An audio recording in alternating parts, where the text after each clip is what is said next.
चलिए, राम राम सभी को। आप सभी का स्वागत है भगवत गीता गोष्ठी में। और हम दूसरे अध्याय में हैं। पिछली बार हमने इस श्लोक से आरंभ किया था, तो मुझे लगता है वो श्लोक हमने पूरा नहीं कर पाए। हाँ, शायद ये पहली वाली पंक्ति में ही हम रह गए थे और फिर समय पूरा हो गया था। तो आज हम इसी श्लोक से आरंभ करेंगे और इस श्लोक को पहले हम पढ़ेंगे और उसके बारे में फिर चर्चा करेंगे।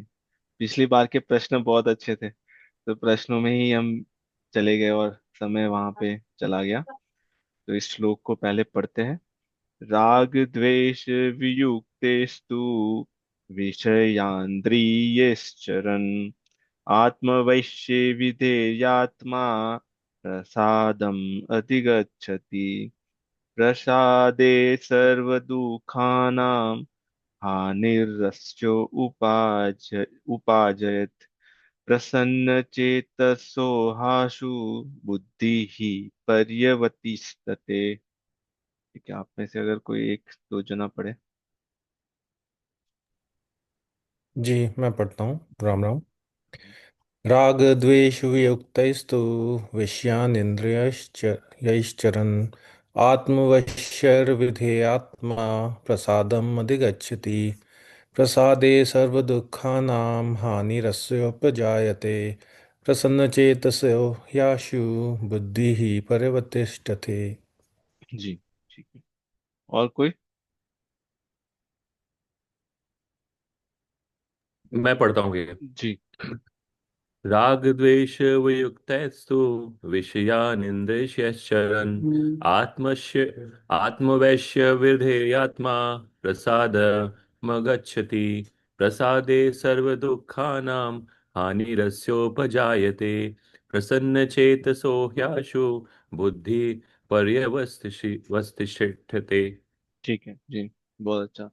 जैसे आप लोगों ने जो श्लोक पढ़ा, इस श्लोक में यहाँ पे ये कह रहे हैं कि जो राग द्वेष से वियुक्त है और आत्मवैश्य विधेयात्मा, जिसका अंतकरण उसके वश में है ना।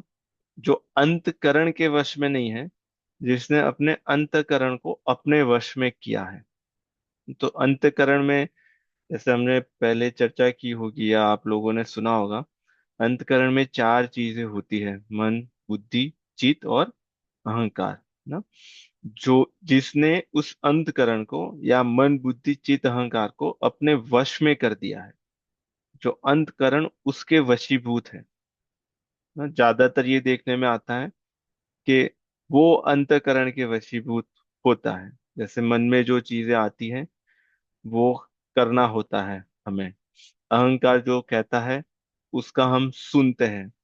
और बुद्धि ज्यादातर देखने में आता है कि बुद्धि बेचारी सो रही है, उसके पास बुद्धि है कि वो बता सके ना, कुछ निश्चित कर सके कि क्या करना चाहिए या क्या नहीं करना चाहिए। पर बुद्धि ज्यादातर समय काम में नहीं आती।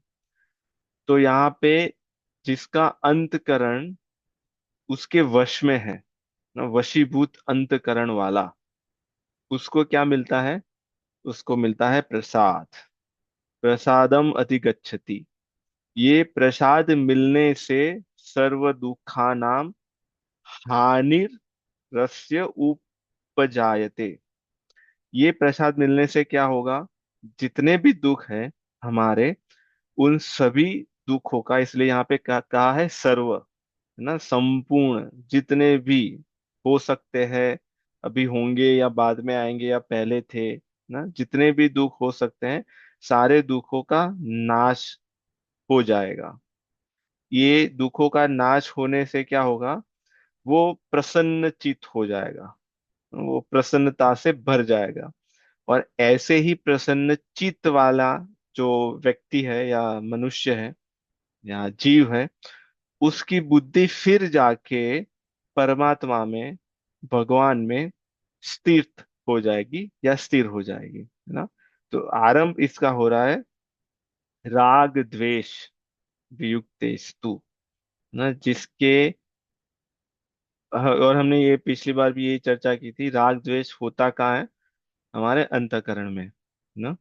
तो राग द्वेष जिसके अंतःकरण में नहीं है, तो भी लगेगा कि अरे ये तो गाड़ी में घूम रहे हैं, या अच्छे बड़े घर में रह रहे हैं, सारे विषयों का भोग कर रहे हैं, या लगेगा कि ये सारे विषयों का सेवन कर रहे हैं ना। यहाँ पे इसलिए ये चरण शब्दों का उपयोग किया है। यहाँ पे भोग की बात नहीं कर रहे, यहाँ पे सेवन की बात कर रहे हैं।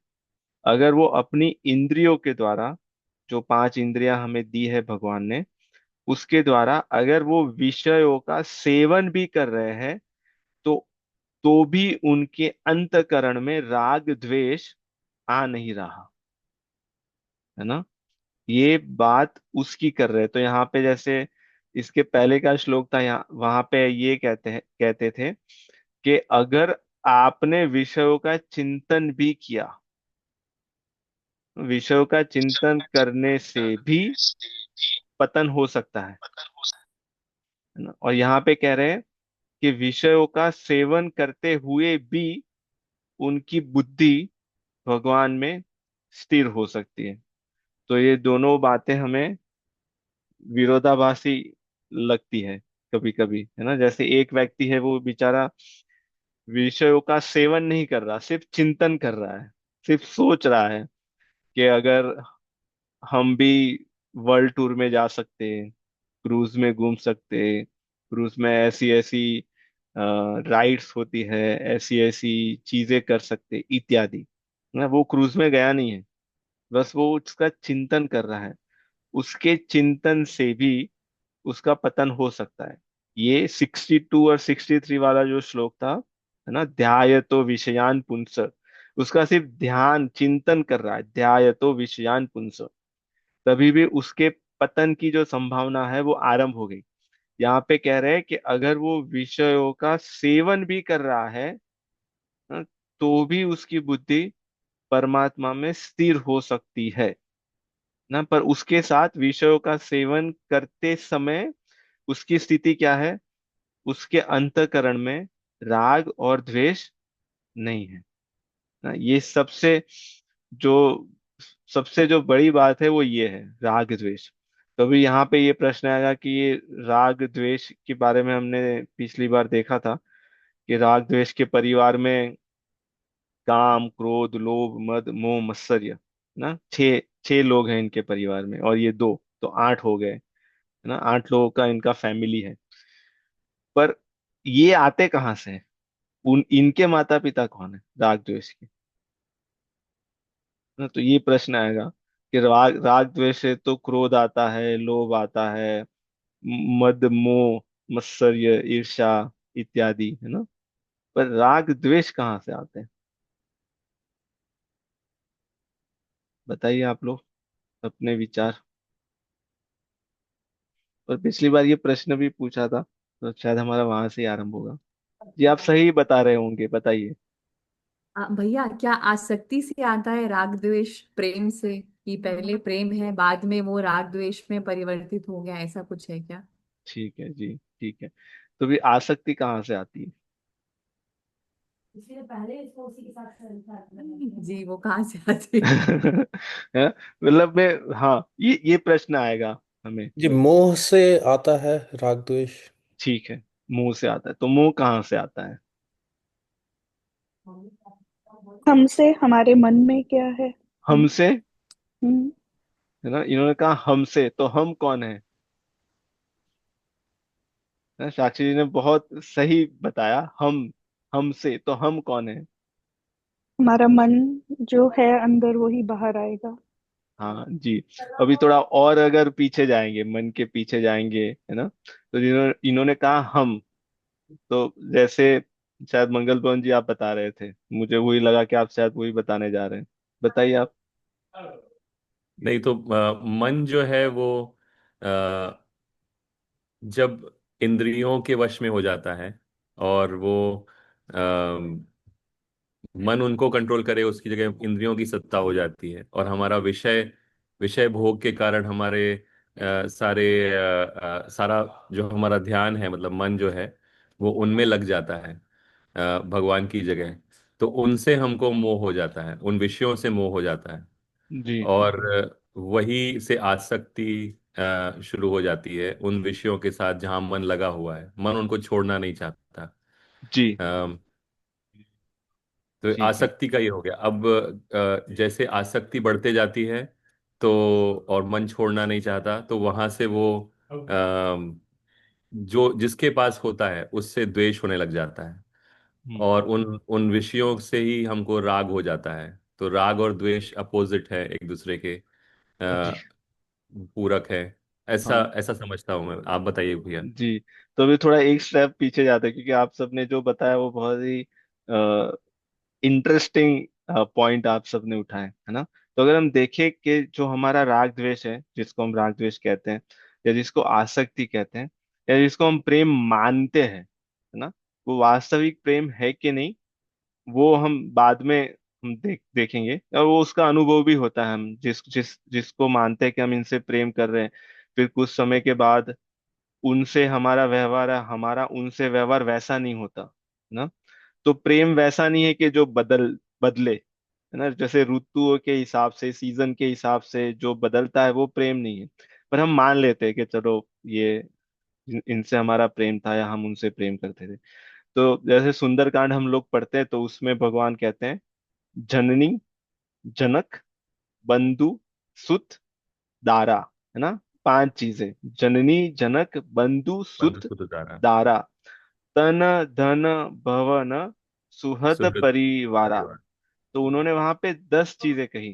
तो हम जहाँ पे हम मानते हैं कि हमारा इनसे प्रेम है, या हमारी आसक्ति है, या राग है, ये 10 में से ही कहीं ना कहीं होगी, या 10 में बटी हुई होगी। थोड़ी जननी में होगी, या माँ, जनक, पिताजी, बंधु, भाई, बहन, है ना, सुत, पुत्र, पुत्रिया, तन, शरीर, तन, धन, भवन, है ना, धन, हमारी संपत्ति, वेल्थ, पैसे, भवन, हमारे घर इत्यादि, सुहृद परिवारा, मित्र, और जो एक्सटेंडेड फैमिली है, जो भी मौसा मौसी इत्यादि। तो हमारी जो आसक्ति होती है वो इन सब में बटी हुई होती है ना। पर अगर हम देखें, जैसे हम कहते हैं कि हमें बच्चों से प्रेम है ना, क्या दुनिया में जितने बच्चे हैं सभी से प्रेम है, या अपने बच्चों से प्रेम है ना, ये प्रश्न आएगा। हाँ, हो सकता है कि हम कहें कि हाँ नहीं, हमें तो दुनिया में जितने भी बच्चे हैं सभी से प्रेम है। पर क्या वो सभी बच्चों से उतना प्रेम है जितना प्रेम हम अपने बच्चों से करते हैं? हम्म? तो उसमें फिर आ जाएगा कि नहीं, हम अपने बच्चों से इतना प्रेम करते हैं, दूसरे बच्चों से इतना प्रेम करते हैं। फिर दूसरे हम कहते हैं कि हमारे जो भाई के बच्चे हैं, बहन के बच्चे हैं, कजिन के बच्चे हैं, उनसे हम प्रेम करते हैं। पर क्या उनका भी जो हमारा जो प्रेम है उनके प्रति, क्या उतना है जितना हमारे बच्चों के प्रति है ना। हम जितना प्रेम हमारे माता पिता को करते हैं, क्या सभी के माता पिता को उतना प्रेम या वैसा भाव आता है? नहीं ना। नहीं। तो ये जो हमारा है ना, जो हमारा, तो सबसे बड़ा, जो जिन्होंने हमने कहा हम, इन्होंने कहा हम ना, तो ये जो है, इसको हम मान सकते हैं कि अहंकार या देहाभिमान। क्योंकि हम कहते हैं ये हमारे बच्चे, तो हमारे मतलब क्या, उनका संबंध हमारे शरीर से हमारे देह से है, इसलिए हमारे बच्चे। जो दूसरे बच्चे हैं, है ना, उनका संबंध हमारे शरीर से नहीं है, इसलिए वो ठीक है। मतलब अगर ऐसी सिचुएशन आई जिसमें हमें चूज करना पड़े, ये, वो और ये, तो हम क्या करेंगे? यही करेंगे, है ना। वो नहीं करेंगे। वो क्यों नहीं करेंगे? क्योंकि उनका संबंध हमारे देह से नहीं है, हमारे शरीर से नहीं है ना। इसलिए ये जितनी भी आसक्ति है हमारी, जननी, जनक, बंधु, सुतदारा, तन, धन, भवन, सुहृद परिवारा, ये सारी आसक्ति हमने हमारे देह से जोड़ी हुई है। इसलिए हम कहते हैं कि हमें उनसे प्रेम है ना। तो वो प्रेम नहीं है, वो मोह है ना। और मोह के कारण आसक्ति है। अगर हम देखें जैसे लोगों के जीवन में, इसमें से जो जो हमने कहा, जननी जनक बंधु सुत दारा तन धन भवन सुवत परिवारा, इसमें से चीजें आती जाती रहती है ना। ऐसा समय आता है कि कुछ चीजें वो छोड़ देता है ना, कुछ चीजें छूट जाती हैं, कुछ चीजें छोड़ देता है। पर अंत में, अंत में जो अगर वो उनका अंत समय भी चल रहा है, उस समय पे जो देह की आसक्ति है ना, वो नहीं छूटती। सब छूट जाएगा। देह, देह के साथ जो संबंध बना था, है ना। जैसे बड़े होंगे, पुत्र और पुत्रियां है वो अपना कर रहे हैं, तो उनको भी छोड़ देंगे मन से कि हमारा मान नहीं रहे। जिनको बहुत प्रेम करते थे जब वो छोटे थे, तब बहुत प्रेम करते थे उनको, पर जो बड़े हो गए, अलग जगह पे रह रहे हैं, कभी फोन नहीं करते, कभी बातें हमारी नहीं मानते, तो उनको भी छोड़ देते हैं, है ना। ऐसे सारी चीजें छूट जाती हैं। धन भी छूट जाता है। एक्सटेंडेड फैमिली जो बहुत पहले बहुत गेट टुगेदर होता था हमारा, बहुत फोन करते थे, जूम पे मिलते थे, है ना, वो भी एक समय आने के बाद वो भी छूट जाता है या भी छोड़ देते हैं। तो जो मनुष्य होता है, सब कुछ छूटने लगता है उसका। पर अंत में जो चीज रह जाती है, वो है उसका देहाभिमान, है ना, देह। क्योंकि देह के साथ ही सब कुछ जुड़ा हुआ है ना, शरीर के साथ ही सब कुछ जुड़ा हुआ है। तो उसको सबसे ज्यादा प्रेम किस पे है? अपने बच्चों पे, धन पे, घर पे, या अपने शरीर को लेके, है ना। शरीर को लेके जैसे लोग ऐसे भी तैयार हो जाते हैं कि आप मुझे एक्स्ट्रा 5 मिनट्स दे दीजिए, मैं अपना सारा संपत्ति आपको देने के लिए तैयार हूं, है ना, मुझे सिर्फ 5 मिनट एक्स्ट्रा चाहिए जीने के लिए, है ना। तो वो 5 मिनट क्यों मांग रहे हैं? क्योंकि उनको अपने शरीर से बहुत आसक्ति हो गई है। इसको ही कहते हैं देह का अभिमान, देहाभिमान, है ना। और ये शरीर में कौन सी चीजें आती है? तो जो देख रहा है वो शरीर, और जो नहीं दिख रहा वो मन बुद्धि चित्त अहंकार और कारण शरीर। तो जब यहाँ पे जो देहाभिमान कहते हैं, उसमें सारी चीजें आ गई, है? तो जो देह की आसक्ति है, वो सबसे खतरनाक है। और उसी आसक्ति को लेके राग द्वेष उत्पन्न होते हैं, है ना। क्योंकि देह की आसक्ति है, इसलिए हम अपने आप, देह को, शरीर को सुख मिले, उसके लिए प्रयास करते हैं। उस सुख की वृद्धि जो भी करता है ना, वो, उससे हमारा राग हो जाता है। और वो सुख में जो बाधा उत्पन्न करता है, उससे द्वेष हो जाता है। बस इतना ही है।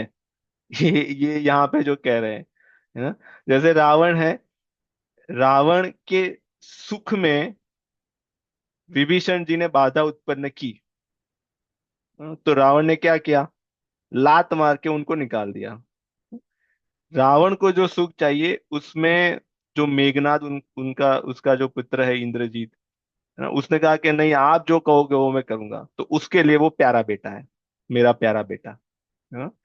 तो यही अपने सुख में, या अपना, यहाँ पे अर्थ है शरीर, शरीर के सुख की वृद्धि के लिए जो हमारे अनुकूल हो गया, जो हमारी फेवर में काम कर रहा है, उससे हमारा राग हो गया।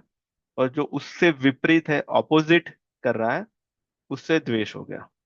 हम्म। जी साक्षी जी, आप कुछ कह रहे थे। हाँ जी भैया, तो ये गलत बात है क्या? अपनी बॉडी से, अपने देह से मोह करना ये गलत है? जी ठीक है, बहुत अच्छा प्रश्न पूछा आपने। ठीक है, तो मैं अभी आप लोगों को पूछता हूँ, जो दूसरे लोग हैं यहाँ पे, आप, आपका क्या विचार है? नहीं, बहुत, ये प्रश्न, ऐसा प्रश्न आना चाहिए ना। तो जैसे अगर हम एक कपड़े को देखें और हमको उससे बहुत बहुत ज्यादा प्रेम हो जाए, छोटा बच्चा है, जैसे मेरी छोटी बेटी है, उसको एक कंबल से बहुत प्रेम, वो हर समय वो कंबल लेके चलती है हर समय साथ में। तो हम उसको उस तरीके से देख सकते हैं कि हम वही छोटे बच्चे हैं जो अम, हमारे शरीर को बहुत ज्यादा प्रेम कर रहे हैं। अभी अगर हमको पता है कि वो छोटे बच्चे का जो प्रेम है वो 2 साल और रहेगा, 1 साल और रहेगा, वो कंबल फट जाएगा। अगर उसके पहले वो फट गया तो वो रोएगी और वो परेशान होगी, हमको ही परेशान करेगी। यही हमारे शरीर के साथ होता है। जब वो जाने लगता है तो हम उस मोह में उसको पकड़ते हैं और हम परेशान होते हैं उसके लिए। शारीरिक समस्या अलग है, मतलब फिर भी हम अपने उसके लिए उसके साथ आसक्त रहते हैं। तो सही है गलत वो तो हर हर किसी के ऊपर, अपने ऊपर डिपेंड करता है। पर ये मैं एग्जांपल देके मैं बताना चाह रहा था कि हाँ, ऐसे ऐसे समझता हूँ मैं इस चीज को कि समझते हैं हम कि जैसे छोटे बच्चे का प्रेम कुछ दिनों के बाद उससे उस चीज से हट जाता है, उस खिलौने से हट जाता है, वैसे हमारा भी प्रेम शायद उससे हट जाएगा। और जैसे हमको ज्ञान बढ़ेगा हमारे अंदर, वैसे वो परिपक्वता बढ़ेगी, वैसे वो अपने आप उन सब चीजों से प्रेम कम होता जाएगा जिनसे हमारी आसक्ति है जी। तो शरीर जैसे, की। हाँ, तो आपने बहुत अच्छा बताया। तो जैसे साक्षी जी, आपने जो पूछा, क्या शरीर से आसक्ति होना या का शरीर से प्रेम होना या मोह होना, क्या वो गलत है या सही है ना? तो शरीर हमें क्यों दिया गया है, ये प्रश्न आएगा। उसके बाद फिर वो सारे प्रश्न आएंगे। तो शरीर हमें दिया गया है उपयोग करने के लिए, यूज करने के लिए दिया है, उपभोग करने के लिए नहीं दिया। दोनों में बहुत अंतर है। एक तो होता है उपयोग करना, जैसे हमारे पास गाड़ी हो तो हम गाड़ी का उपयोग करते हैं। गाड़ी का उपयोग क्या है? एक जगह से दूसरी जगह ले जाना हमें, ना हमारे अगर बारिश हो रही है तो बारिश से बचाना, ये गाड़ी का उपयोग हो गया। अगर बर्फ गिर रही है, स्नो फॉल हो रहा है, तो हमें यहाँ से वहां जाना है तो गाड़ी हमें बचाती है, ये सारी चीजों से। तो वो गाड़ी का उपयोग हो गया। अभी गाड़ी का उपभोग क्या होगा?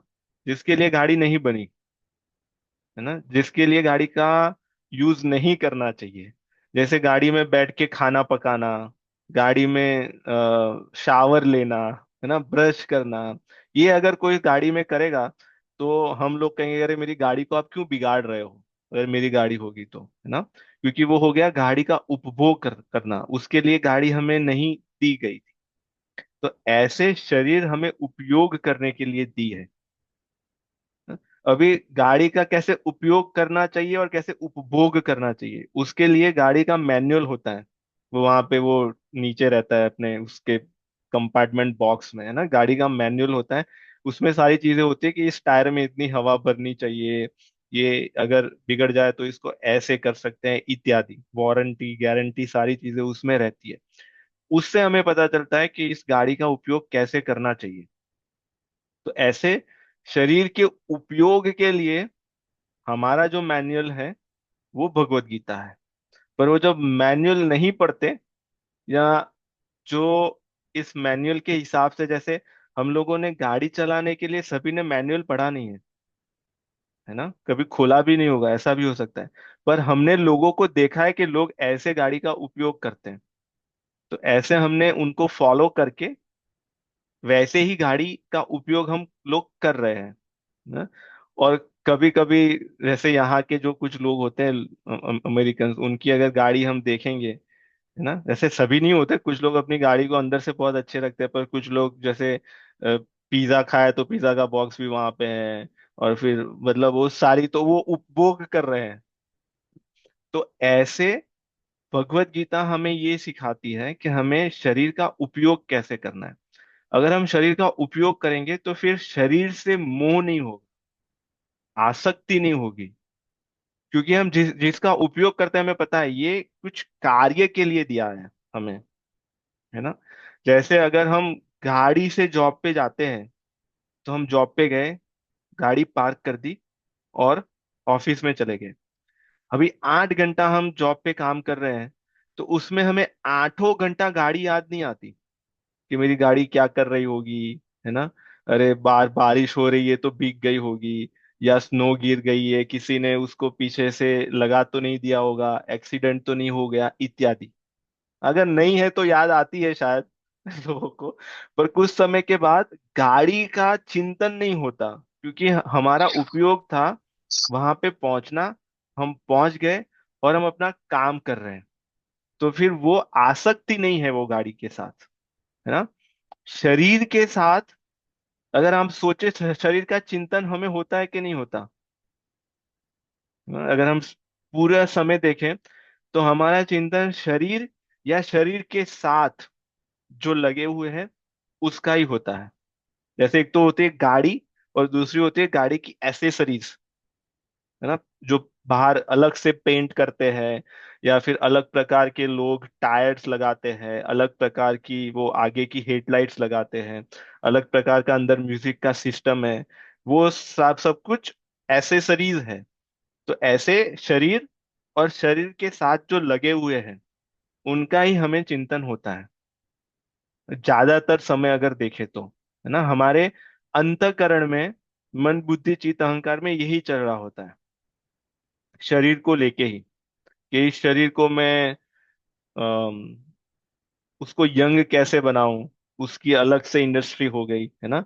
इस शरीर के जो बाल है वो उसका कलर चेंज हो रहा है, तो उसको अलग कलर का कैसे करूं, उसकी एक अलग इंडस्ट्री हो गई। इस शरीर अच्छा दिखे, है ना, इसके लिए एक अलग अलग इंडस्ट्री हो गई, ना। तो ये सारे, मतलब ये बिजनेस क्यों बने, क्योंकि हमें शरीर के प्रति हमारी आसक्ति है ना। तो शरीर का ध्यान रखना चाहिए, हाँ रखना चाहिए, जैसे गाड़ी का रखते हैं, है ना। 6 6 महीने पे सर्विस करवाते हैं, ऑयल चेंज करते हैं, उसमें गैस भराते हैं, फ्यूल डालते हैं, उसको साफ रखते हैं। क्यों? क्योंकि वो हमारे काम में आ रही है। ऐसे शरीर का ध्यान रखना चाहिए, हाँ रखना चाहिए, है ना। अच्छा भोजन करना चाहिए, एक्सरसाइज करनी चाहिए, अच्छा सोना चाहिए, ये सारा ध्यान रखना हुआ। क्यों ध्यान रखना है? क्योंकि हमारे काम के लिए हमें दी है, तो हमें ध्यान रखना हमारा कर्तव्य है। अगर शरीर का हम ध्यान नहीं रखेंगे तो फिर वो जो मालिक है वो ले लेंगे हमसे, ना, पहले ही ले लेंगे। तो इसलिए शरीर का ध्यान रखना चाहिए, पर उससे मोह, आसक्ति अगर हो जाएगी तो फिर शरीर जिस काम के लिए हमें दी है ना, वो काम नहीं हो पाएगा।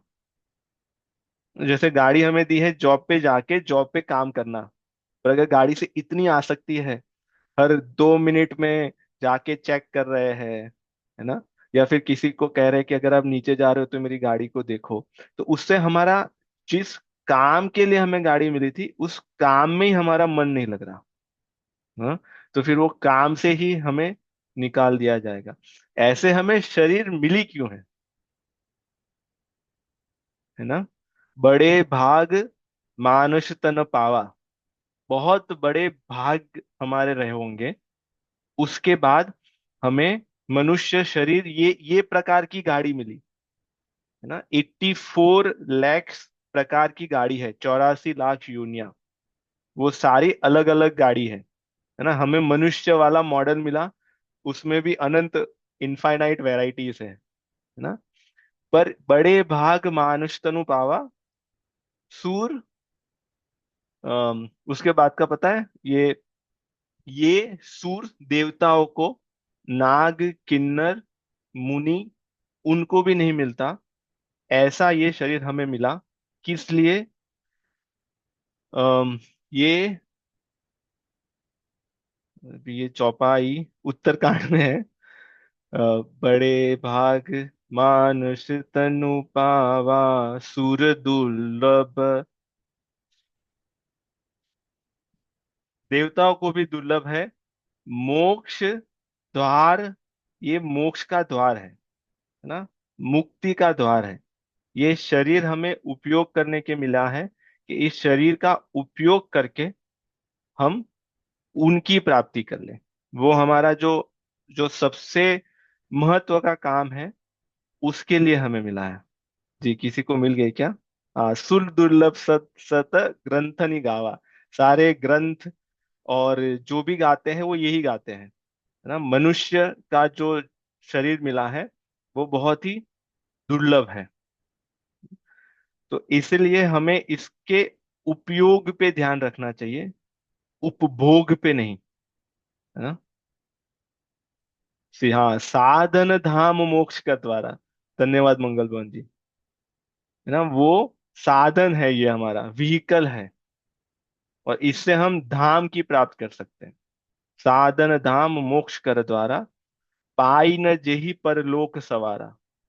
इसका उपयोग करके हमें परलोक को संवारना चाहिए, और ये जो नहीं करते वो सो परत दुख पावही, सिर धुनि धुनि पछताई। है ना। काल ही कर्म ही ईश्वर ही, मिथ्या दोष लगाई।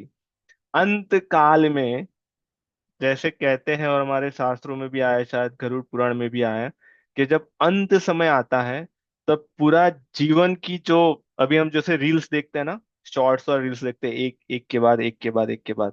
तो अंत समय में जब प्राण छूटने वाला होता है, उस समय भगवान पूरी रील दिखाते हैं, पूरा जीवन पूरा देख लेते हैं। और तब सिर धुनी धुनी पछता है, तब बहुत पश्चाताप होता है ना। और वो ऐसा पश्चाताप होता है और ऐसी स्थिति होती है कि वो किसी को कुछ कह नहीं पाते, बोल नहीं पाते, क्योंकि वो, उनकी जितनी भी इंद्रियां हैं वो सारी निस्तेज हो गई है, उसमें अभी कोई शक्ति नहीं रही। पर पश्चाताप बहुत होता है ना, कि अरे हमें ऐसा करना चाहिए था, हमने इसका सही से उपयोग नहीं किया। है ना? और फिर ज्यादातर हम देखते हैं कि लोग, मतलब अंत समय में भी और उसके पहले भी, काल या समय, है ना, काल का अर्थ है समय, कर्म और ईश्वर, इस पे दोष लगाते हैं। है ना। या समय हमारा बुरा चल रहा था, वो 7:30 चल रही थी, उसके कारण, है ना, ये इनके कर्म के कारण, इनके कर्म के कारण हमारा ठीक नहीं हुआ। और भगवान पता नहीं हमारे साथ ही ऐसा क्यों करते हैं, हमने तो उनका कुछ बिगाड़ा नहीं, है ना, हमारे ही पीछे पड़े रहते हैं, हम तो सबका ठीक करने का प्रयास करते हैं। तो अगर हम देखेंगे तो हम दोष लगाते हैं ना, समय पे दोष लगाएंगे, कर्मों पे लगाएंगे, या ईश्वर पे लगाएंगे। पर वो दोष लगाने से भी कुछ मिलेगा नहीं, अंत में से पश्चाताप हाथ में आता है।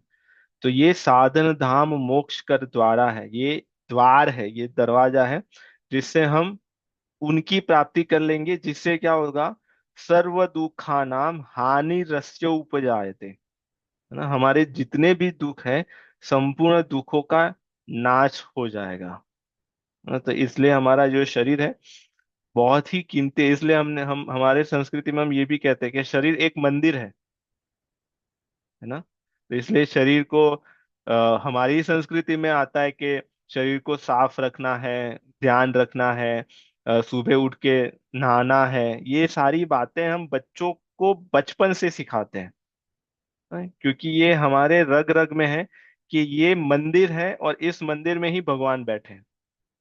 पर वो तब मिलेंगे जब इस शरीर का उपयोग होगा, ना। इस शरीर का जब उपभोग करते हैं, जैसे रावण ने शरीर का उपभोग किया, कंस ने शरीर का उपभोग किया, ना, तो फिर वो भगवान नहीं मिले उनको। भगवान मिले पर काल रूप में मिले, रुद्र रूप में मिले। तो हाँ, ये शरीर की ये महत्ता है। कोई कोई प्रश्न है इसमें आप में से किसी का? पर सबसे कठिन यही है, शरीर से आसक्ति छोड़ना। क्योंकि ये हमारा संस्कार बन गया है कि हम ये पहली बार, क्या हमें पहली बार मनुष्य शरीर मिला है ना? क्या लगता है आपको, क्या हमें पहली बार मनुष्य शरीर मिला है? नहीं, पहले भी मिला है। ऐसा तो जरूर जैसे हम लगता ये है। देखते हैं कि 84 लाख का फेरा है ना, उसमें हमारे जितने भी देखते हैं सारे आ गए, पेड़ पौधे, बैक्टीरिया, वायरस, जो दूसरे लोक में रहते हैं, दूसरे प्लैनेट्स पे रहते हैं, हम्म, जिनके बारे में हम सोच नहीं सकते कि कैसे प्रकार के हो सकते हैं, है ना। पशु पक्षी, उड़ने वाले, तैरने वाले, वो सब आ गए उसमें। और इसमें भी जैसे, अगर हम सांप कहे, है ना, सांप, सर्प योनि, तो सर्प योनि में क्या एक, कितने प्रकार के सर्प होते हैं? कई प्रकार के होते हैं, हजारों, हाँ। है ना, हजारों लाखों प्रकार के होंगे। कुछ तो हमें दिखते हैं, इसलिए हमने इसको कैटेगराइज किया है कि भाई ये कोबरा है, ये है, ये है, ये वो है ना। पर क्या उतने प्रकार के होते हैं? नहीं, है ना। तो वो सर्प योनि एक हो गई, एक सर्प योनि में इतने प्रकार के सांप है ना। एक पक्षी की योनि में इतने प्रकार के पक्षी है। ऐसे 84 प्रकार के भगवान ने मॉडल बनाए हैं, उसमें इतनी वैरायटीज है। योनियां बनाई हैं, उसमें इतनी वैरायटीज है। तो और मनुष्यों में भी कहते हैं कि उसमें भी 4 लाख प्रकार की वैरायटीज है। 4 लाख प्रकार के मनुष्य होते हैं इसमें भी। जो भूलोक पे रहने वाले मनुष्य है जैसे हम, उनके लिए ही साधन धाम मोक्ष का द्वारा है। जो दूसरे लोक में रहते हैं मनुष्य, जिनको मनुष्य योनि में मानते हैं ना, पर उनके लिए ये चीजें नहीं है कि वो इस साधन करके भगवान की प्राप्ति कर पाएंगे। तो ये मनुष्य शरीर हमें पहली बार नहीं मिला, इसके बाद भी हम बहुत बार मनुष्य बन गए होंगे। कितनी बार बने होंगे? कितनी बार बने होंगे? गिन नहीं सकते, है ना। अनंत बार मनुष्य बने बने होंगे, क्योंकि ये जो सृष्टि है वो अनंत है। हाँ? तो हम बहुत बार मनुष्य बन चुके होंगे। उस समय हमारे जो संस्कार रहे होंगे शरीर को लेके, है ना, इसलिए हमें शरीर के प्रति हमारी आसक्ति बहुत गाढ़ है। जिसके जितने संस्कार गाढ़ है, उतनी आसक्ति गाढ़ है ना। छोटा बच्चा भी होता है, वो अपने आप को तुरंत प्रोटेक्ट करता है ना। उसको किसने सिखाया कि शरीर शरीर की रक्षा करनी है? उसके संस्कार। जी सपन जी। अ, जी भाई जी, राम राम। राम। मेरा एक प्रश्न है। वो उपयोग और उपभोग को लेकर है। मतलब कभी कभी ऐसा होता है कि मैं सोचता हूँ कि क्या विषयों का उपयोग मैं करता हूँ कि वे मुझे करते हैं। तो फॉर एग्जांपल अगर देखा जाए कि मेरे हाथ में फ़ोन है या मैं फ़ोन के हाथ में हूँ, जी। तो जी। तो ये कैसे समझेंगे? हाँ, अगर आप फोन के हाथ में हो तो वो उसका उपभोग हुआ, है ना। और अगर आपके हाथ में फोन है तो वो फोन का उपयोग हुआ। उपयोग वो है, जब चाहो आप छोड़ दो, जब चाहो ले लो, है ना। वही उपयोग हुआ। उपयोग और उपभोग में दो होते, एक होता है स्वामी और दूसरा होता है नौकर, है ना। तो स्वामी जब चाहे तब नौकर को बुला सकता है कि भाई छोटू आ जाओ, छोटू चले जाओ, है ना। तो फिर हम स्वामी हुए। पर अगर छोटू कहे कि मालिक आ जाओ, मालिक चले जाओ, है ना, तो फिर हम छोटू के नौकर हो गए। तो अगर फोन हमारा वो छोटू है, जब चाहे टिंग बजा और हम चले गए, है ना। जब चाहे कि अरे क्या कर रहा होगा, फेसबुक पे लाइक आई कि नहीं, इत्यादि इत्यादि, है ना। तो फिर हम फोन के हाथ में है, फोन हमारे हाथ में नहीं है। इसको ही हम एक्सटेंड करें, आपका ये एग्जांपल बहुत अच्छा था, इसको ही एक्सटेंड करके देखें ना। जैसे जब हमने गाड़ी का, अगर गाड़ी का उपयोग कर रहे हैं, तो गाड़ी को ले गए, जहां पे जाना था वहां पे पार्क कर दी, और हमने जब चाहा तब हमने गाड़ी को छोड़ दिया, है ना। सिर्फ शरीर से नहीं, मन से छोड़ दिया ना। तो तब फिर हम गाड़ी के मालिक हुए, फिर हम गाड़ी का उपयोग कर रहे हैं। पर अगर गाड़ी छूटी नहीं रही मन से, है ना, नींद नहीं आ रही क्योंकि ड्राइवे पे पार्क की, नई गाड़ी है, पता नहीं क्या होगा, कोई अगर दरवाजा खुल गया होगा या कोई किसी ने खोल दिया, अगर ये हो गया वो हो गया, है ना। तो अभी गाड़ी हमारे मन में बैठ गई, गाड़ी से हमारी आसक्ति हो गई, तो फिर हम गाड़ी के हाथ में हैं। तो अगर हम ऐसे देखें, तो हम कितने लोगों के हाथ में हैं, या कितनी वस्तु के हाथ में है ना। हम फोन के हाथ में है, गाड़ी के हाथ में है, हम 401 के हाथ में है, हम स्टॉक मार्केट के हाथ में है, हम रियल एस्टेट के हाथ में है, हम सभी के हाथ में है। हम बट चुके हैं, है ना। सभी से आसक्ति है, इसका अर्थ ये हुआ। पर जो उपयोग करने वाला होगा, वो इस सभी का उपयोग करेगा टूल की तरह, है ना। ऐसा नहीं कि घर छोड़ के चला जाएगा, नहीं, घर में रहेगा। पर घर में रहते हुए घर का उपयोग जैसे करना चाहिए वैसे करेगा। और फिर जब सो जाएगा, तो फिर घर को भूल जाएगा। जब जॉब पे होगा तब घर की याद नहीं आएगी, है ना। कि अगर ये स्नो गिर रहा है तो मेरे रूफ पे क्या हो गया होगा, मेरा बैकयार्ड तो पूरा भर गया होगा, इत्यादि इत्यादि। हाँ, पर ये अभ्यास से आएगा, ये धीरे धीरे। क्योंकि ये इसका इसके पीछे का कारण अभी, है ना, इसके पीछे का कारण है जो हमारा अभिमान है, अहंकार है।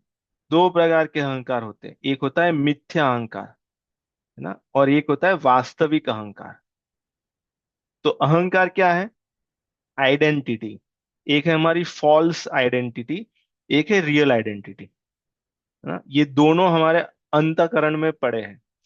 जब हम अपने आप को मिथ्या अहंकार के साथ जोड़ते हैं, तो फिर हम आसक्त हो जाते हैं कि ये हमारी गाड़ी, ये हमारा घर, है ना।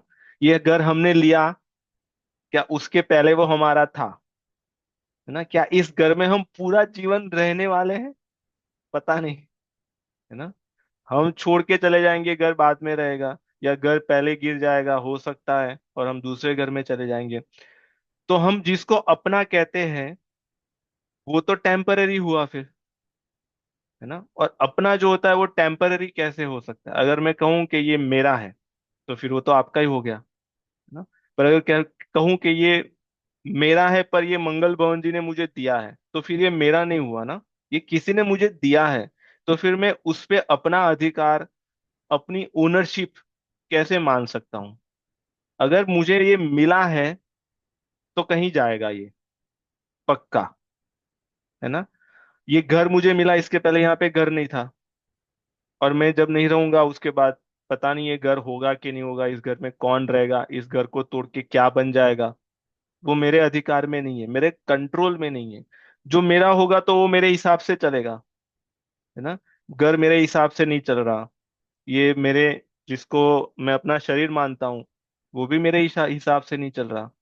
अगर ये शरीर मेरा होता तो मेरी बात मानता, है ना।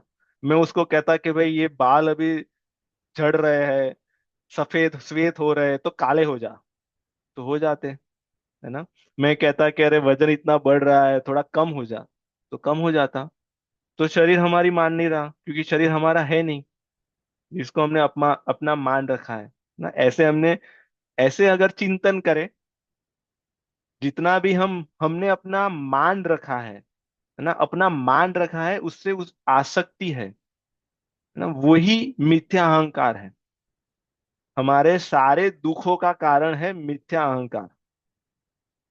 जो हमारा है नहीं, जो हम है नहीं, जैसे हम, हमें कोई पूछे तो हम अपना पहले नाम बताते हैं कि भाई मेरा नाम XYZ है ना।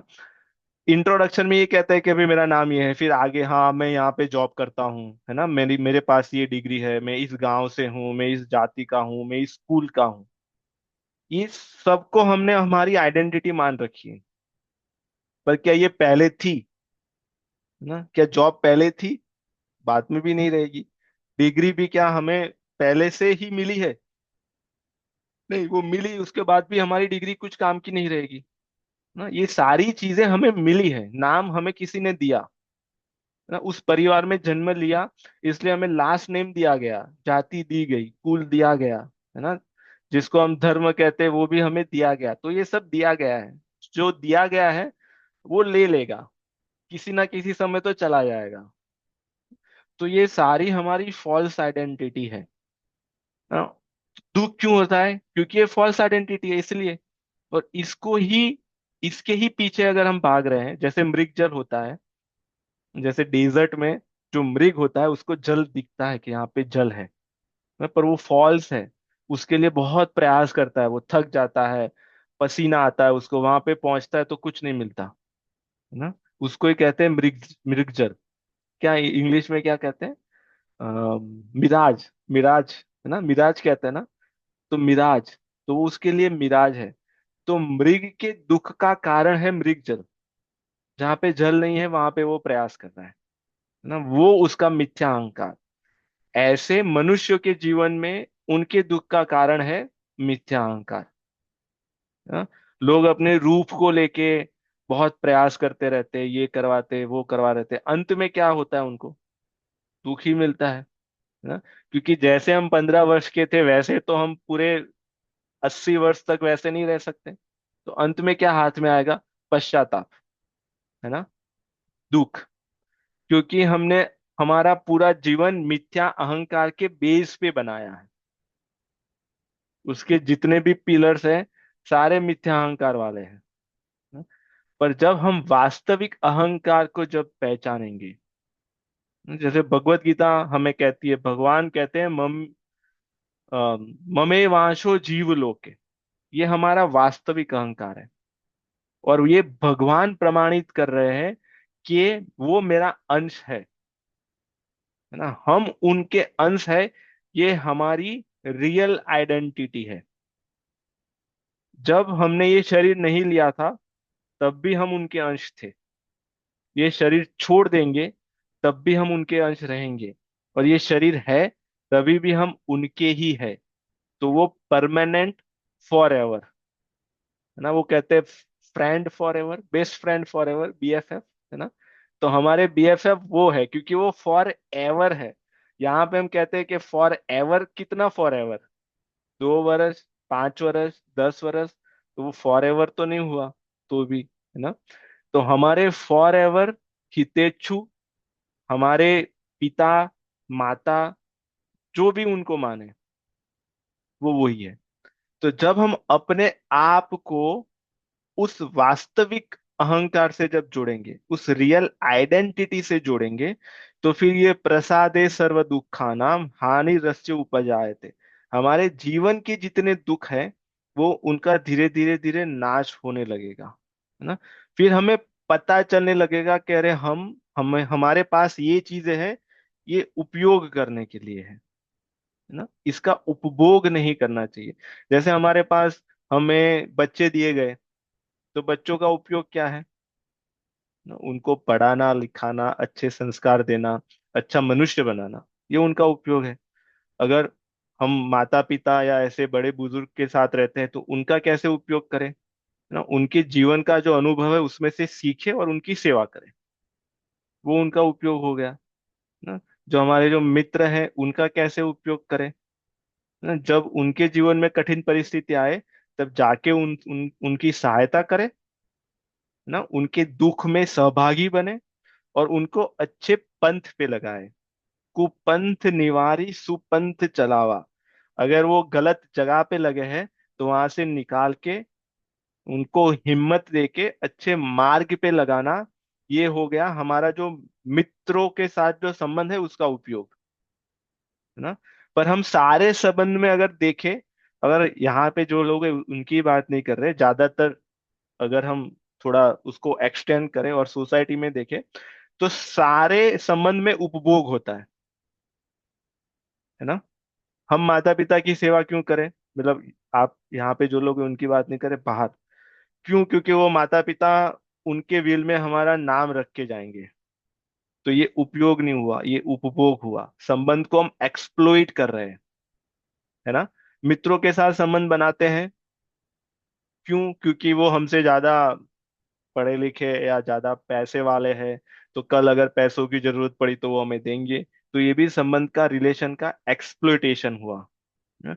और मित्र दूसरे मित्रों को बुलाते कि आओ चलो आज थोड़ी न्यू ईयर की पार्टी है ना। तो फिर वो भी संबंध का एक्सप्लोइटेशन हुआ, वो कुपंथ निवारी सुपंथ नहीं चला रहे। जो बेचारे पीने खाने वाले लोग नहीं होते उनको भी पीना सिखा रहे हैं। तो ये तो फिर मित्र हुए या शत्रु हुए, है ना, ये हमें सोचना चाहिए। क्योंकि मित्र तो हमें अच्छी जगह पे लगाएंगे। तो ऐसे हमने सारे संबंधों का, सारी वस्तुओं का, सारी व्यक्तियों का जब हम एक्सप्लोइटेशन करते हैं तो फिर उसका दुख तो हमें भुगतना पड़ेगा। हमने पर्यावरण का भी एक्सप्लोइटेशन करने लगे, है ना। वो पर्यावरण में जितने भी रिसोर्सेस हमें दिए हैं, जल दिया है, मेटल्स दिए हैं, जो भी दिख रहा है वो उपयोग के लिए दिया है, उपभोग के लिए नहीं, एक्सप्लोइटेशन के लिए नहीं। जब हमने पर्यावरण का एक्सप्लोइटेशन किया तो फिर पर्यावरण रिएक्ट करता है ना, अर्थक्वेक आते हैं, सुनामी आते हैं, अकाल पड़ता है, ग्लोबल वार्मिंग आती है। क्यों? क्योंकि हम उपभोग कर रहे हैं एज ए सोसाइटी। तो ये इसका कारण, ये हमारा मिथ्या अहंकार। जी सपन जी, आप कुछ कह रहे हैं? आपने हाथ उठाया अपना, या आप हाथ उठा के चले गए क्या? हाँ, वो रह गया था फर्स्ट टाइम जी पे। जी। जी जी। हाँ, ठीक है, इसमें और आपका कोई कुछ प्रश्न या विचार?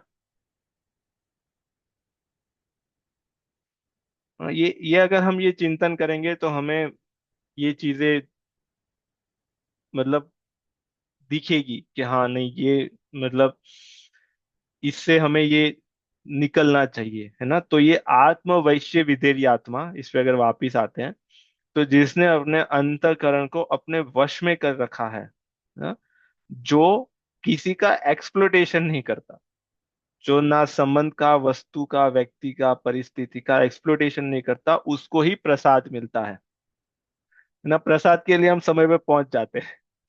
अगर कहीं पे कथा हो कि भाई मंगल भवन दास जी ने हम सभी को आमंत्रित किया हो कि भाई सत्यनारायण भगवान की कथा है, तो वो कहेंगे 4 से 6 है ना। तो हम पूछेंगे कि आरती कितने बजे होगी और प्रसाद कितने बजे मिलेगा। तो वो उनको भी पता है कि ये प्रसाद वाले लोग हैं, तो कहेंगे 6 बजे। तो हम 6 बजे पहुंच जाएंगे, प्रसाद के पहले पहुंच जाएंगे, है ना। वो- पर वो प्रसाद मिलेगा किसको? क्या वो 6 बजे जो पहुंचे हैं उनको मिलेगा ना? क्योंकि जो आगे की जो बात थी वो तो हमने सुनी ही नहीं, है ना। प्रसाद उनको मिलेगा जिन्होंने अपने अंतःकरण को अपने वश में कर रखा है। पर अपना अंतःकरण अपने वश में होगा कैसे ना? जिसके लिए उन्होंने बुलाया था, पाठ रखा था उन्होंने, या कथा था या सत्संग था। जब हम सत्संग सुनते हैं, जब कथा ध्यान से सुनते हैं, तो हम अपने अंतःकरण को हम जब समझ पाते हैं ये सारी बातें, है ना, कि अहंकार होता है, मिथ्या अहंकार होता है। मिथ्या अहंकार से हमने अपने आप को जोड़ के रखा है पूरे पूरी दुनिया में, पूरे समाज में। तो ये सब बातें जब हम समझते हैं, तब फिर हम इसमें से बाहर निकलते हैं। तो प्रसाद वो ही है ना। प्रसाद में हमें क्या मिलता है? हमारा जो अंतःकरण है वो निर्मल हो जाता है, हमारा मन निर्मल हो जाता है, साफ हो जाता है, निर्दोष हो जाता है ना। जैसे छोटे बच्चे होते हैं, वो निर्दोष होते हैं। क्यों? है ना, क्योंकि उन ये सब अभी तक वो ये प्रपंच में पड़े नहीं, है ना। ये मेरा, ये आपका, है ना, ये सब में वो पड़े नहीं, इसलिए हम उनको कहते हैं निर्दोष है ना। उनमें उनमें उनको इतनी चिंताएं नहीं होती, निशोक होते हैं वो। जितनी चिंताएं हमें होती है उतनी चिंता उनको नहीं होती। तो हमें चिंता क्यों होती है? यही आसक्ति के कारण, क्योंकि हमने सब जगह पे अपने आप को लगा के रखा है ना। तो हमें सबकी चिंता होती है, जितना भी हमारा है सबकी हमें चिंता होती है, बच्चों को नहीं होता। तो ये प्रसाद में हमें क्या मिलेगा? जो हमारा अंतःकरण है या मन है वो निर्मल हो जाएगा। निर्मल मन जन सो मोहि भावा, है ना। मोहि कपड़ छल छिद्र न चित्र भावा। भावा, हाँ। निर्मल मन जन सो मोहि पावा।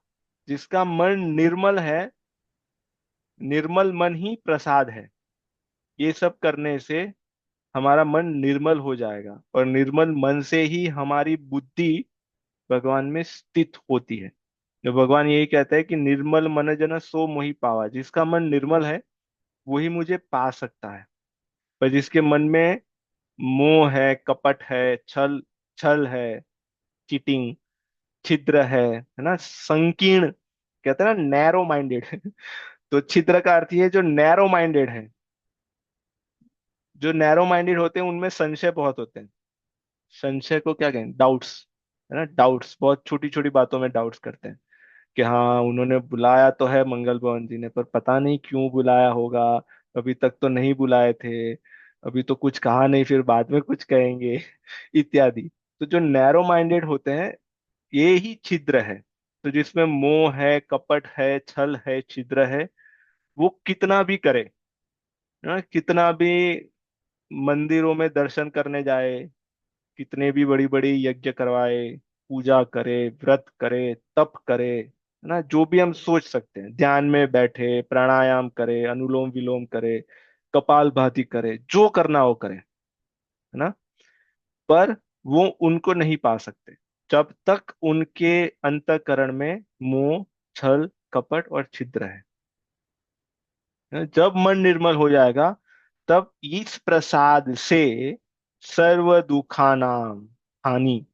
अभी ये दुख हमारी हानि कर रहे हैं, है ना, ये दुख हमारा नाश कर रहे हैं, पर यहाँ पे कहते हैं दुखों की हानि हो जाएगी, है ना, सारे दुखों की हानि हो जाएगी जब ये प्रसाद हमें मिलेगा।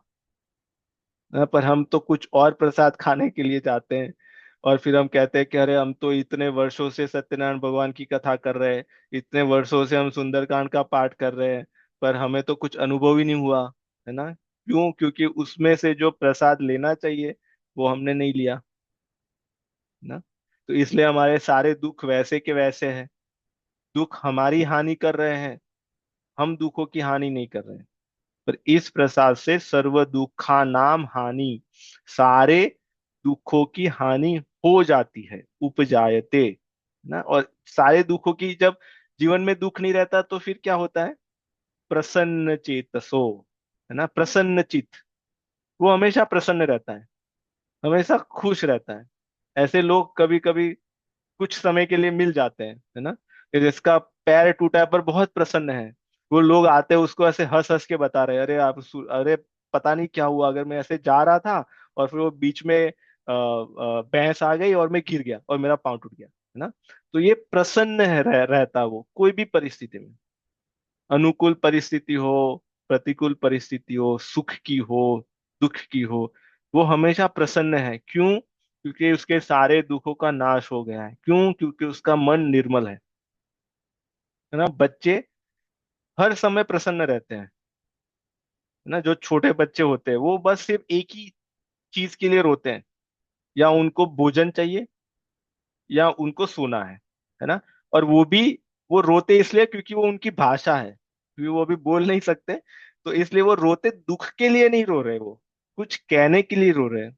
अतः वो प्रसन्न है, किसी के भी हाथ में चले जाएंगे ना, किसी भी चीज से खेलने लगेंगे, तो वो फिर बच्चों जैसे हो जाते हैं, है ना। और इनकी ही बुद्धि फिर परमात्मा में स्थित हो जाती है। जी सपन जी। तो जीगा जी, ये जो हमारा दुख है वो क्या है, वो परिस्थिति से है या मन की प्रतिक्रिया से आता है? मतलब देखे तो कभी एक ही स्थिति में कोई शांत है और कोई व्याकुल है, तो ये दुख एक्चुअली पैदा कहाँ पे होता है? जी, दुख दुख कहाँ पे है ना? दुख बाहर से है या दुख अंदर से है? तो जैसे अगर आपको, अगर आप अंधेरा है वहां पे, है ना, और टेक्सास में तो वो चीजें आती है, सांप, अंधेरे में आपको सांप दिखे, इतना भी अंधेरा नहीं है कि कुछ नहीं दिख रहा, थोड़ा दिख रहा है ना, और आपने देख लिया, सांप जैसे आकार वाली कोई चीज देख ली, है ना, ठीक है।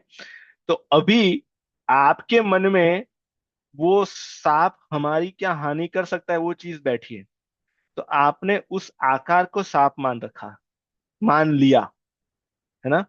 सांप है नहीं, सांप आपने मान लिया है, वो सांप नहीं है, वो रस्सी है, पर आपने उसको सांप मान लिया, है ना। तो अभी आपका मन आपको दुख दे रहा है, क्योंकि सांप ने तो कुछ नहीं किया। जैसे अभी एक कहानी थी, कथा थी, एक व्यक्ति था, वो पेड़ के नीचे बैठ के ध्यान कर रहा था, है ना। और वो पेड़ के वो उसमें नीचे एक सांप रहता था और एक चूहा रहता था, हाँ? तो फिर ऐसा हुआ कि वो चूहा वहां से बाहर आया, और वो जो ध्यान में जो व्यक्ति बैठा था उसके पैर में कुछ कुतरने लगा, है ना। जब जब चूहा कुतरता है, करता है, तो वो बहुत इतना ध्यान से करता है तो उस समय नहीं पता चलता, है ना, पर वो ध्यान में था तो उसको नहीं पता चला, और फिर वो चूहा चला गया, है ना। अभी व्यक्ति अपने ध्यान में से बाहर आया और उसने देखा कि अरे उसके पैर में तो किसी ने कुछ किया है। उसी समय उस बिल में से सांप बाहर आया। अभी उस व्यक्ति ने पहले अपने पैर की ओर ध्यान गया कि यहाँ पे कुछ कुतरा है, और फिर यहाँ पे देखा कि अरे यहाँ पे पास में तो बिल में से सांप निकला। तो अभी उसके मन ने क्या माना कि ये सांप ने ही मुझे काटा है ना, और वो बेहोश हो गया। तो अभी यहाँ पे ये प्रश्न आता है कि इस व्यक्ति को किसने काटा? चूहे ने काटा, सांप ने काटा, या उसके मन ने काटा? मन में। है ना, उसके मन ने काटा, क्योंकि चूहे में तो विष नहीं होता, चूहे के काटने से तो कुछ नहीं होगा। पर उसके मन ने कहा कि नहीं, सांप था तो अभी विष उसके शरीर में पैदा हुआ, दुख उसके मन में पैदा हुआ।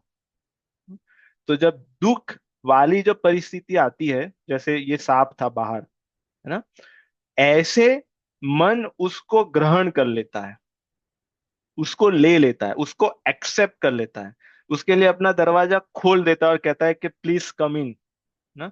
जब ये वेलकम करता है, तब फिर वो दुख से युक्त हो जाता है। पर जब हम दुख को आने नहीं देते, तब ऐसा नहीं कि दुख वाली स्थिति आती नहीं है, दुख वाली स्थिति आती है ना, पर दुख अंदर नहीं जाता, तब तक वो हमारा कुछ नहीं बिगाड़ सकता, है ना।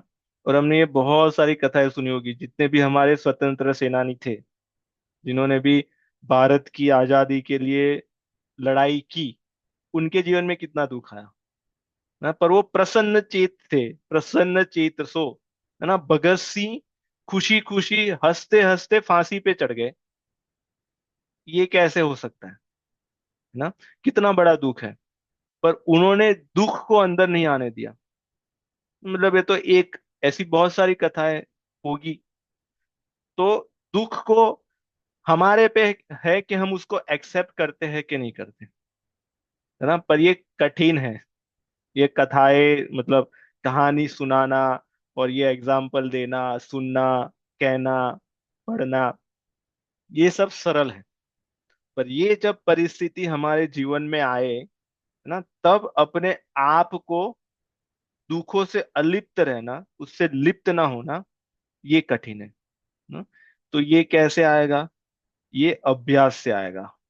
अभी तक हमारा अभ्यास है दुखों को अंदर आने देने का, कि आ जाओ भाई चलो, अरे मेरे साथ ही ऐसा हो रहा है ना। कुछ अगर हो भी नहीं रहा, बहुत दूर हो रहा है कहीं, जैसे अगर भारत में रिसेशन आ गया, तो यहाँ पे हमें चिंता हो जाती है। अब कितना दूर है, अभी तो आते आते पता नहीं कितना समय लगेगा। अ, तो ये हमने दुख जीवन में है भी नहीं, तो भी हमारे मन ने उसको क्रिएट कर दिया और उससे हम दुखी हैं। तो ये अभ्यास से आएगा। हाँ जी साक्षी जी। हाँ जी जिगर जी, फिर ये ऐसा नहीं लगता कि हम इमोशनलेस बन गए? मतलब अगर अपने लिए भी दुख नहीं तो किसी और के लिए एम्पैथी भी नहीं, तो हम इमोशनलेस है? जी हाँ, नहीं इमोशनलेस नहीं है हम, है ना। तो हमें हमारे जो इमोशंस है उसका हम उपयोग करेंगे फिर से। अभी हम इमोशंस का एक्सप्लॉयटेशन करते हैं। जैसे अगर बच्चों को कुछ चाहिए, है ना, तो बच्चे क्या करते हैं? रोते हैं। हम कहते हैं ये हम्म। मगर के आंसू है इनके क्यों? है ना, क्योंकि वो स्वार्थ के लिए रो रहे हैं। वो उनका जो रोने का भाव है उसको उन्होंने एक्सप्लॉइट कर दिया। पर जब जब हम इस भाव में रहेंगे, तो हमारे दया आएगी, करुणा होगी, है ना। हमारा भाव त्याग का होगा, वैराग्य का होगा, और हमारे सारे इमोशंस रहेंगे। जैसे हमारे जितने भी भगवान रूप लेके आए, राम जी, उनके अगर जीवन चरित्र में देखे तो सारे सारे इमोशंस थे उनमें, है ना। रो भी रहे हैं, हंस भी रहे हैं, क्रोध भी कर रहे हैं, सब कर रहे हैं। कृष्ण जी ना, वो भी सब कर रहे हैं। तो वो सारे भावों से भरे हैं, वो सारे भाव है, इमोशंस सारे भाव है।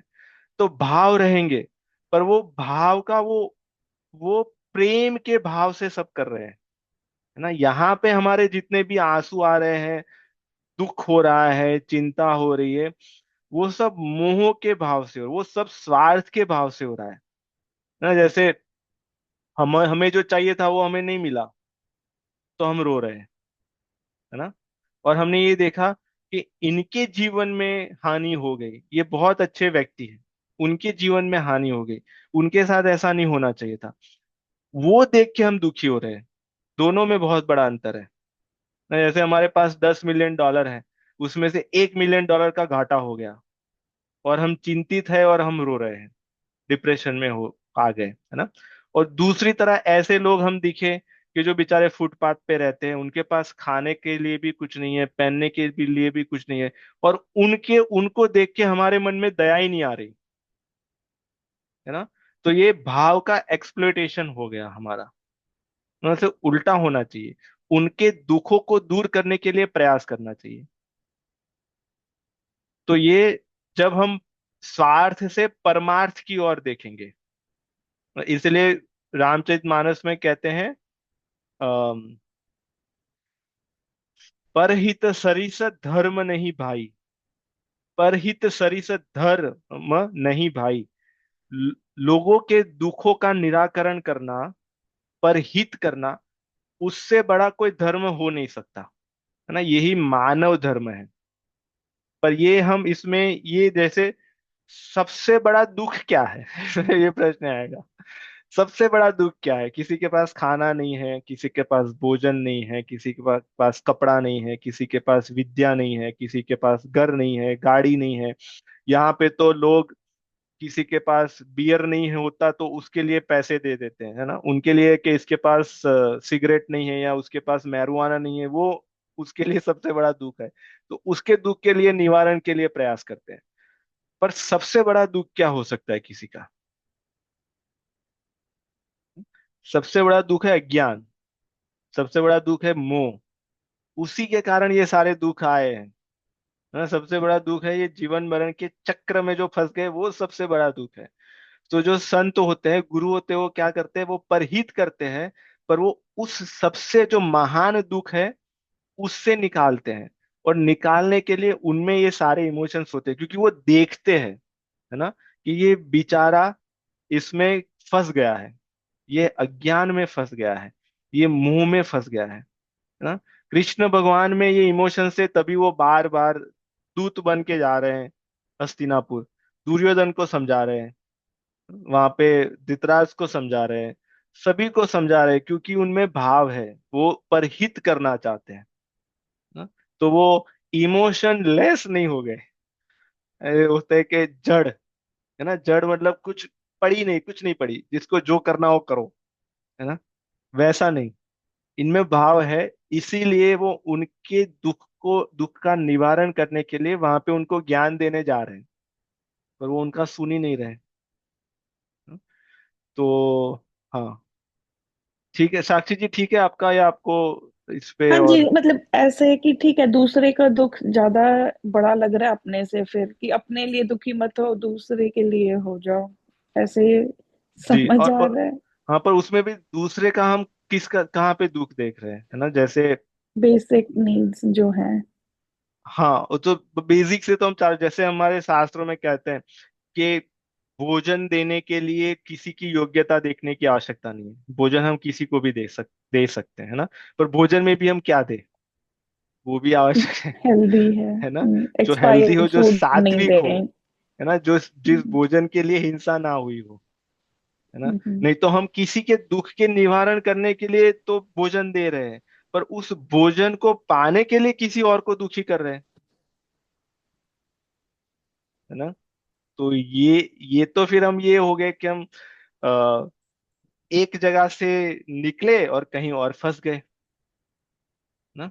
तो इस चीज का भी हमें ज्ञान हो कि हम जो दे रहे हैं या जो भी कार्य कर रहे हैं, उससे हो सकता है इनका दुख का निवारण हो गया, पर कोई और दुखी ना हो। तो जो सर्व के कल्याण के लिए हो, तो जैसे भोजन सबको देना चाहिए, पर उसमें हमें ये ध्यान रखना चाहिए कि उसमें हिंसा ना हो। हम किसी की दवाई या उसके लिए उनको सहायता करनी चाहिए, उसमें भी योग्यता नहीं देखनी चाहिए। और ज्ञान देना चाहिए, विद्या, है ना, उसमें भी योग्यता देखने की आवश्यकता नहीं है। पर उसके अलावा दूसरी चीज है, जैसे किसी को धन चाहिए, कोई कहेगा मुझे भाई $1 मिलियन चाहिए, मेरा दुख है, तभी दूर होगा, है ना। तो फिर उसमें फिर योग्यता की बात आएगी कि भाई आप सक्षम हो, आपको क्यों चाहिए, इत्यादि इत्यादि इत्यादि। हो सकता है कि आपके हाँ पास जी। $1 बिलियन हो, पर आप किसी को ऐसे ही $1 मिलियन नहीं दे सकते, नहीं देना चाहिए, है ना। तो वैसी बात है। पर ये जो ज्ञान की बात है, जिससे उनका अज्ञान नष्ट हो, जिससे उनका मोह नष्ट हो, है ना, उसके लिए हमें प्रयास करना चाहिए। जैसे वो स्क्रिप्चर्स को पढ़े, जैसे हम ऐसे अमेरिकन लोगों की बातें नहीं कर रहे हैं, पर जो हमारे जानने पहचान वाले लोग हैं, है ना, जब इस ज्ञान को वो समझेंगे, तब फिर वो अपने दुख के निवारण के लिए स्वयं प्रयास करेंगे।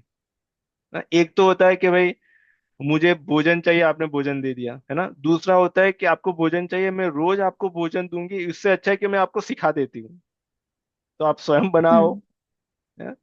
तो वो होता है ना। तो हम उनको दुख का निवारण के लिए उनको उपाय बताए, और फिर उनको ही उसका रास्ता बताए। सबसे बड़ा दुख हमारा ये है ना, जिससे फिर अ, उससे हमें निवृत्ति चाहिए। तो हाँ, भाव होते हैं, उनमें भी भाव होते हैं, पर वो भाव सबके कल्याण के लिए होते हैं, अपने लिए नहीं होते ना। आजकल के लोगों में भी भाव तो होते हैं, पर वो भाव स्वार्थ वाले हैं। जैसे धृतराष्ट्र भी रोता था, है ना। दुर्योधन भी नहीं मिला जब राज्य, तो वो भी रोया अपने मामा के सामने। तो उनका रोना और अर्जुन का रोना, युधिष्ठिर का रोना, उनमें बहुत बड़ा अंतर है। हम्म। जी, वो बट वैसे अपना मगरमच्छ। जब दुख, हाँ, अपना जब दुख आता है जो अपने कंट्रोल में नहीं है, अपने हाथ में नहीं, तो इतना इजी नहीं कि आप अपने मन को एकदम शांत रखो। ए- नहीं। जैसे आपने कहा, ये प्रैक्टिस से आता है, बट जैसे मेरी मॉम का लॉस, आई डोंट थिंक ये दुख अपने हाथ में है कब ठीक हो। जी हाँ। तो जैसे दुख वाली परिस्थिति आना हमारे हाथ में नहीं है, उसमें बहुत सारी चीजें जुड़ी हुई है ना। पर जब हम अभ्यास करेंगे, जब हमारे पास ये ज्ञान होगा, और उसके साथ हमारी साधना होगी, और साधना में जैसे हमने पहले भी हम कहा था कि जैसे जब हम नाम जप करेंगे, तो ये जो प्रसाद है, ये जो आत्म वैश्य विधेय आत्मा, राग द्वेष वियुक्ते, है ना, ये सब कैसे होगा? भगवान का नाम जप करने से होगा। क्योंकि भगवान का जो नाम है वही एक जड़ी बूटी है जो हमारे मन को निर्मल कर सकती है। भगवान के नाम जप से हमारा जब मन निर्मल होगा ना, तब ये सारी बातें हमारे अंदर बैठने लगेगी। अभी तो थियरी में ही चल रहा है ना, प्रैक्टिकल में नहीं आया। थियरी को प्रैक्टिकल में कन्वर्ट करने के लिए हमें भगवान का नाम जपने की आवश्यकता है। ये जैस जब हमने पहले हमारे गुरुजी से सुना, तो हमें लगा कि अरे नाम में क्या मतलब, तो सीताराम बोलने में क्या ही हो जाएगा। हाँ? तो हमें लगता तो बहुत वो है सामान्य, कि अरे सीताराम सीताराम सीताराम कर लिया तो उससे क्या होगा। पर जब वो करने लगेंगे, तब हमारे अंतःकरण में जो डिफरेंसेस होने लगेंगे, जब हमारे अंतःकरण जब बदलने लगेगा, तब फिर वो हमें अनुभव में आने लगेगा।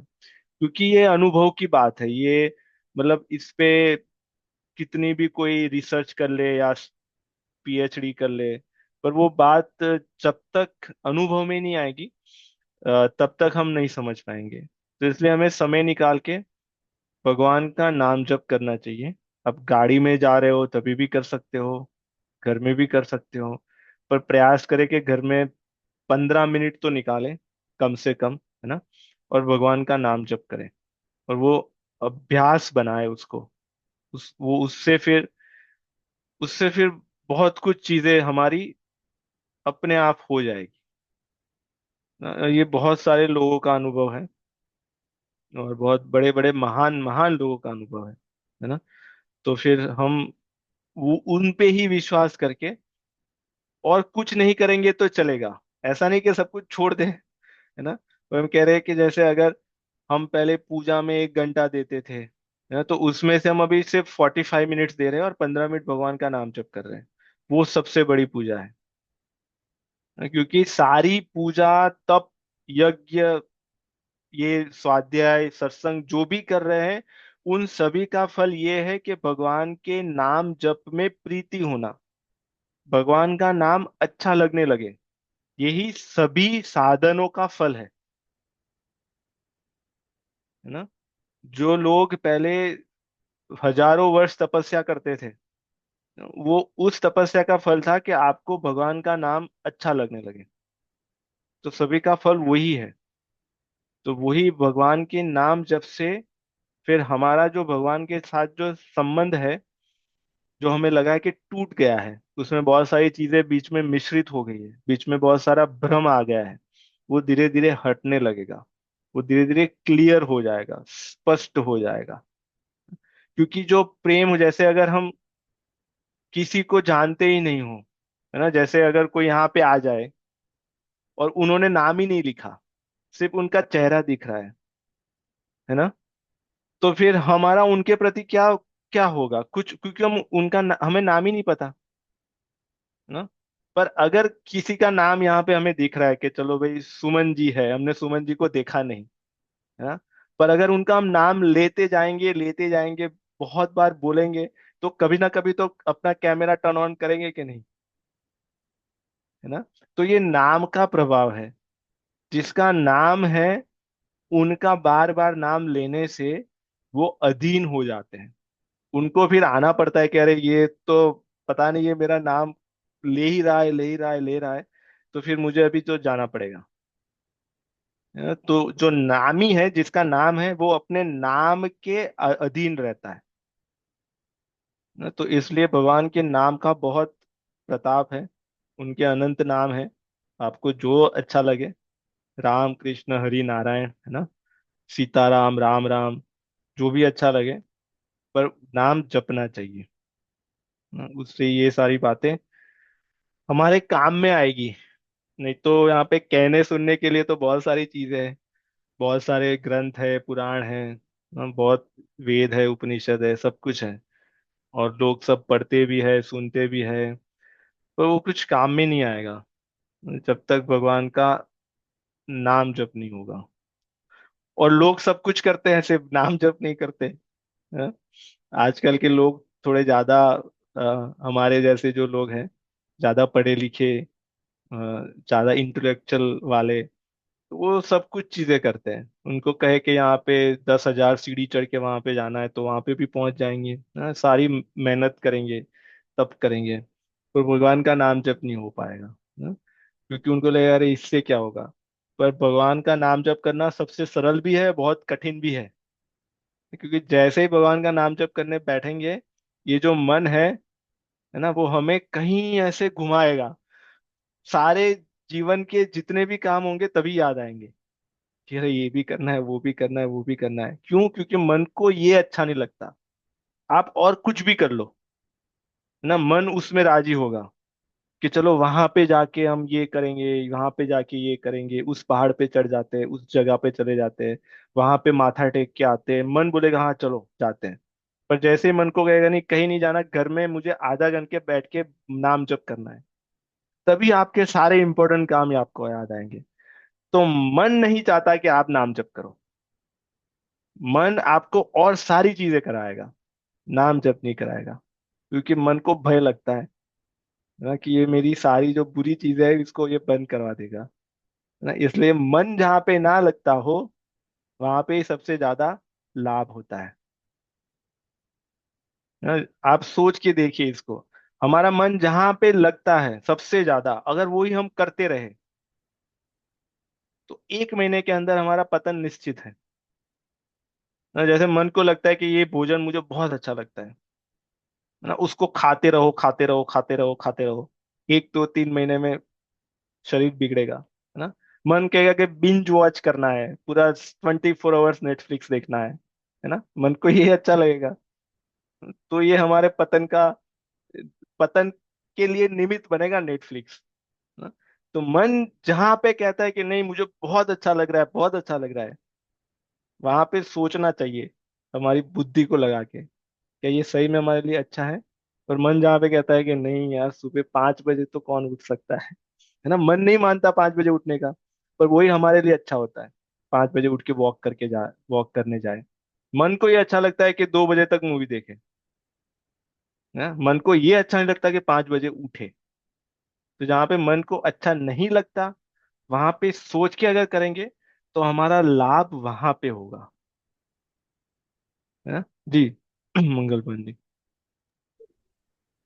जी जैसे आपने बोला मन, मुझे तो ऐसा लगता है कि दुख भी जो है वो मन की एक आसक्ति है, कि मन जो है वो दुख से भी आसक्ति कर लेता है। कि वो उसको हाँ। पकड़ के बैठ जाता है।